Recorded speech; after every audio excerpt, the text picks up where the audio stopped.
warahmatullahi wabarakatuh. Waalaikumsalam warahmatullahi wabarakatuh. Dari Kalimantan. Nama saya Kasno. Sebetulnya asli kelahiran dari desa Sewurjo, Kecamatan Mojogedang, Kabupaten Karanganyar. Oh iya. Tetapi sejak tahun 1984 saya mengikuti program transmigrasi ke Kalimantan Tengah. Oh iya. Sampai sekarang sudah kurang lebih 28 tahun saya menjadi penduduk Kalimantan Tengah. Dah anak istri di sana semua? Ya Pak. Ya. Dan di sana ternyata tempat tinggal saya itu di tengah hutan, Pak Ustadz. Jauh dari desa lain, ada tetangga desa 2 aja. Yang satu 6 km dari tempat saya, yang satu 10 km dari tempat saya. Sehingga saya tetap benar-benar di tengah hutan. Jadi sampai sekarang ini saya belum bisa mendengarkan radio MTA. Oh iya. Nah, saya kenal dengan MTA itu karena saya didatangi oleh anak saya yang dia tinggalnya di kota provinsi, datang membawa rekaman pengajian dengan membawa Al-Quran. Al-Quran tersebut lah saya buka-buka itu, saya dulu itu nggak sekolah, Pak, jadi ya sulit sekali saya baca dari satu demi satu itu. Sampai sekarang yang saya baca itu hurufnya yang nasional, huruf Arabnya saya nggak bisa. Ya. Dan sampai sekarang baru sampai juz 3. Jadi saya rasa kok jauh sekali kalau saya nggak bisa menghadap Pak Ustadz. Keinginan saya yang sebetulnya itu nanti kelamaan, maka dari itu saya kebetulan ke Jawa ini saya juga diajak oleh anak saya lah. Saya senang sekali saya bisa menghadap pada Pak Ustadz ini mau mengajukan permintaan. Ada 3 macam permintaan, Pak Ustadz. Pertama, mengenai kondangan atau kendurian. Itu di tempat lingkungan saya sana itu yang namanya orang Islam masih ada, tetapi jarang, Pak Ustadz. Tetapi yang budaya ngumpul, baca Yasin tahlil, terus dilanjutkan dengan doa untuk almarhum, dibaca di waktu 7 hari, 40 hari sampai 1000 hari, itu sampai sekarang masih membudaya. Dan itu sehabis doa untuk almarhum itu juga diadakan minum, makan, walaupun ala kadarnya, yang istilahnya itu enggak mengandung beban yang berat. Itu pertanyaan saya, makan minum di situ itu apakah halal atau haram, Pak Ustadz? Nanti mohon dijelaskan. Pertanyaan yang kedua, doa untuk almarhum saudara dan semuanya itu yang tepat katanya sehabis sholat 5 waktu di rumah maupun di masjid. Lantas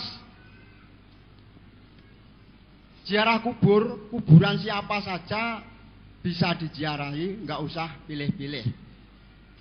Setelah saya menziarahi kubur bapak mama saya berdoa di situ kok katanya ada yang bilang keliru, ada yang bilang salah, atau ada yang membenarkan.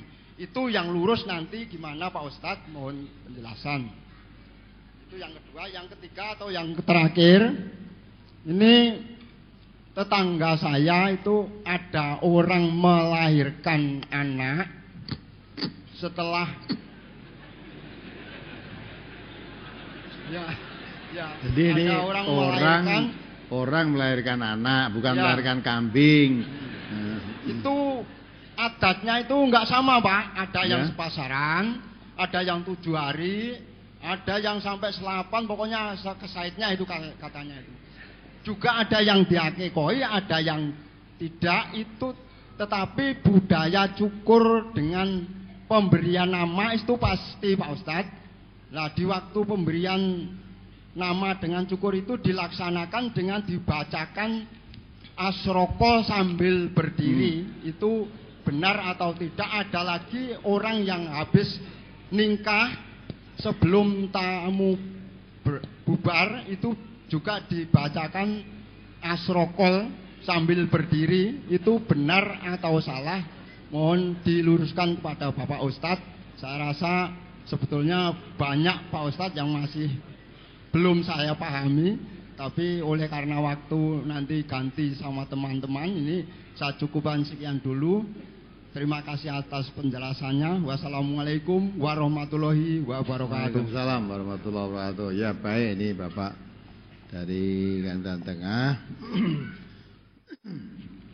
Yang saya heran itu tinggalnya di tengah hutan, katanya nggak ada temannya.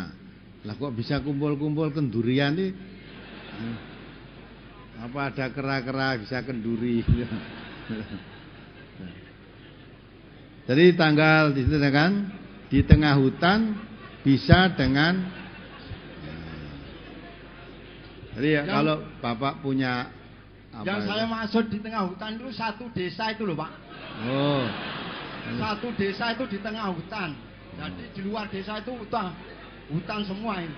Oh, jadi satu desa banyak temannya berarti ya toh, ya. Banyak, sama satu desa itu, Pak. Ya, memang transmigrasi untuk garap desa itu kok untuk supaya hutan jadi pedesaan gitu kan. Nah, sekarang yang ditanyakan tinggal di tengah hutan.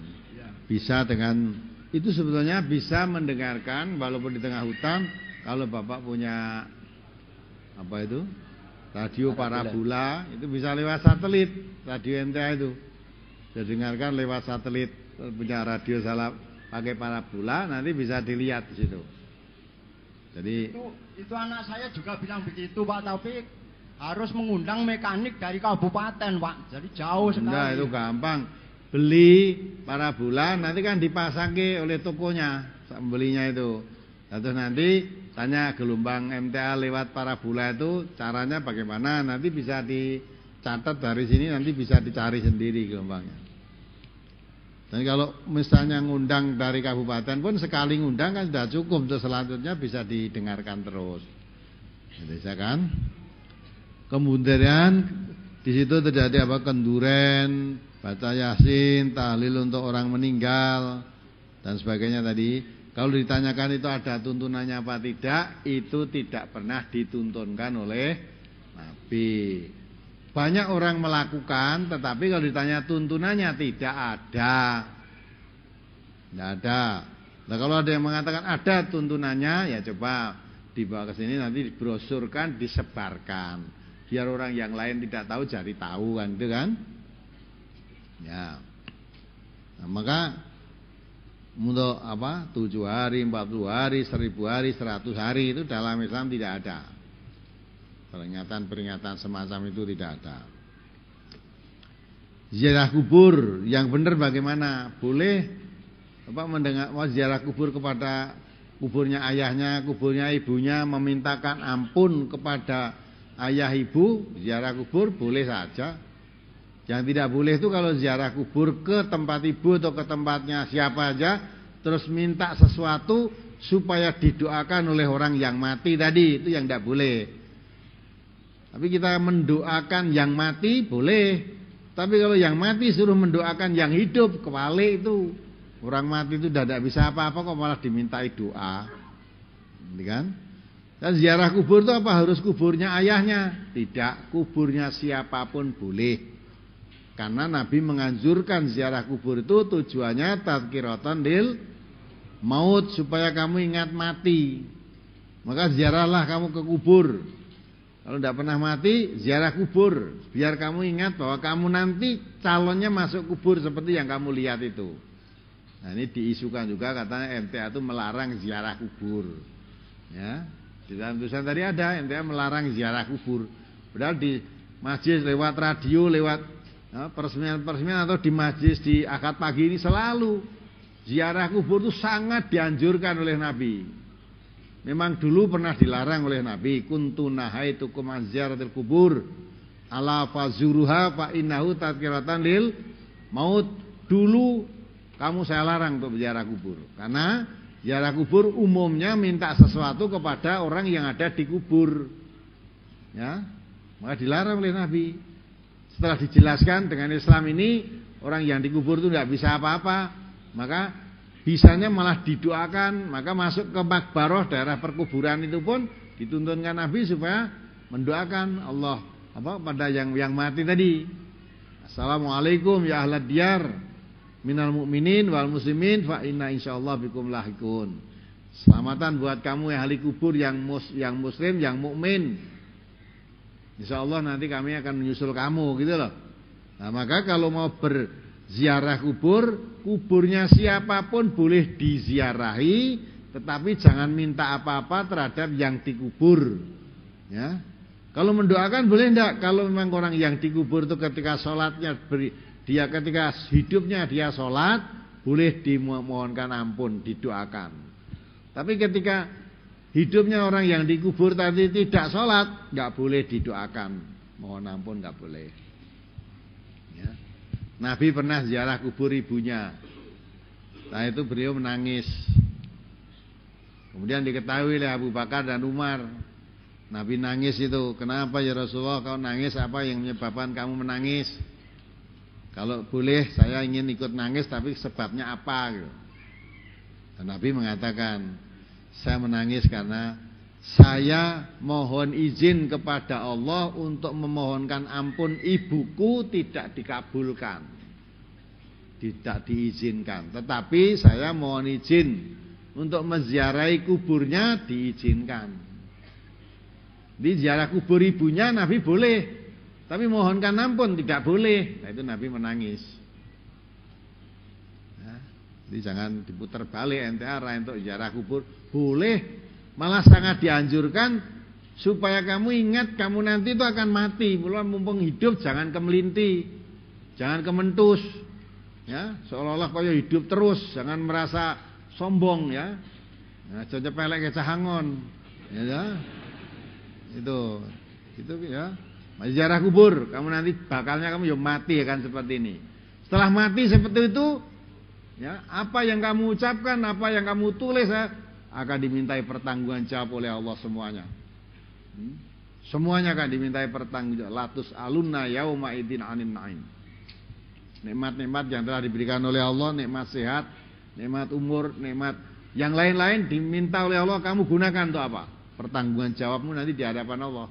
Maka jangan gampang aja ngomong di sini seolah tidak ada apa-apa.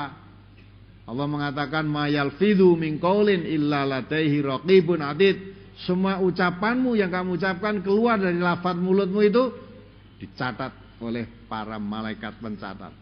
Nanti akan dipertanggungjawabkan di hadapan Allah itu. Itu ya. Jadi mengenai itu menziarah kubur sangat ditekankan, tetapi jangan minta sesuatu kepada kubur tadi. Kemudian ya apa nih? Cukur, pemberian nama. Ya memang akikah itu yang tepat menurut hadis Rasulullah yang sahih dilakukan pada hari ke-7 dari kelahiran bayi. Kalau memang tidak ada, tidak usah akikah, tidak apa-apa. Nah, tapi kumpul-kumpul boleh apa tidak? Boleh saja kumpul-kumpul tanpa kegiatannya silahkan boleh, asal dibenarkan oleh Islam. Atau memberi nama, mencukur rambut bayi, yaitu pada hari ke-7 akikah tadi disembelihkan kambing disertai memberi nama dan mencukur rambut bayi tadi. Nah kalau tidak punya kambing tidak akikah, ya boleh enggak memberi nama? Boleh. Ora bocah ora dijenengke ya, boleh beri nama. Kalau bisa yang memberi nama, mencukur rambut dan mengakikoi. Nah, cukup ya. Masih Ustaz. Mari yang lain. Assalamualaikum warahmatullahi wabarakatuh. Pembacaan Asraqal Badri. Oh ya, masih ada Asraqal. Ya, Asraqal Badru alaina gitu ya. Sambil bayinya diangkat, katanya ketika bayi diangkat itu ruhnya Nabi datang ngeliling bayi itu. Jadi bayi ini dikeliling di Nabi itu. Nah, kalau itu betul kamu mengatakan begitu, pengambilan dasarnya dari mana? Itu kan? Saya belum tahu itu. Andai kata itu betul, rohnya bayinya diangkat sambil baca asrokol tadi Nabi ruwe datang ke sini. Padahal setiap hari itu di dunia ini yang lahir berapa saja? Mungkin bareng. Atau Nabi pernah bingung sing ditekani sing bingung. Ada di Indonesia yang lahir, di Arab sana ada lahir, Malaysia ada lahir, Amerika ada lahir. Nabi kan bingung sing tak tekani yang saya liling tuh bayine sapa sik iki. Dilihat dari itu nah, seperti itu. Ya. Jangan asraqal badru alaina. Itu untuk anu bayi itu tidak ada. Kalau ditanyakan tuntunan sepanjang saya ngaji ini belum pernah mendapatkan tuntunan itu dan saya meyakini itu tidak ada tuntunannya. Kalau orang melakukan banyak, maka walaupun orang banyak melakukan, kalau tidak ada tuntunannya jangan ikut-ikutan. Seperti ayat apa tadi? 216 tadi. Ya. Surat Al-An'am tadi. 216 ya, wa in tu'aktara ma fil ardi tadi. Yudilluka an sabilillah. Walaupun banyak orang melakukan tapi enggak ada tuntunannya, jangan diikuti.